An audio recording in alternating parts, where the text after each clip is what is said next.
আমরা এই কে যে সুজয় রায় কে কি আমাদের সঞ্জয় রায় আমি তো জানি না। আমরা বহিরাগত বলছি। তা আমরা কি করে জানবো বহিরাগত না ভেতরের লোক? আমরা কি করে জানবো? আপনাদের এটা হয় না যে আপনার যেখানে সিকিউরিটি রয়েছে সেখানে বহিরাগত কি করে রাতের বেলা প্রবেশ করবে? শুনুন, এটা তো একটা কথা আছে, সেটা তো কলেজ ভালো করে বলতে পারবে, আমি কি করে বলবো? সিকিউরিটিও সব ভেতরে জড়ানো।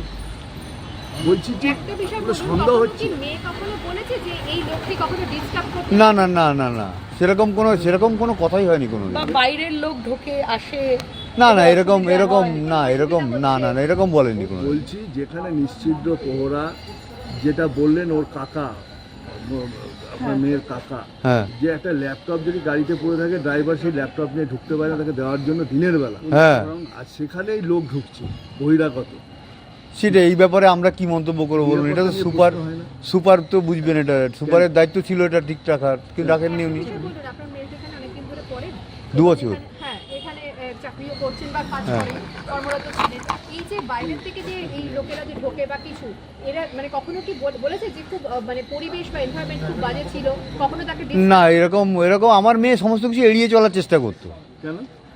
এড়িয়ে চলতে, যাতে কোনো ঝুট ঝামেলার মধ্যে, আমরা ঝামেলা পছন্দ করি না একদম। আমরা সাদা সিধা এই যে দেখছেন যে রাজনীতির ছোঁয়া লাগতে দিচ্ছি না, রাজনীতির লোক আমাদের অনেক ঝামেলা করছে, অন্য রাজনীতির দলের লোক, আমরা কোনো ছোঁয়া দিতে চাইছি না। না, আমরা সাধারণভাবেই থাকতে ভালোবাসি। সব ঘটে গেছে সেটার জন্য পূর্ণ তদন্ত হয় আর চারাটা সুষ্ঠু বিচার পাই।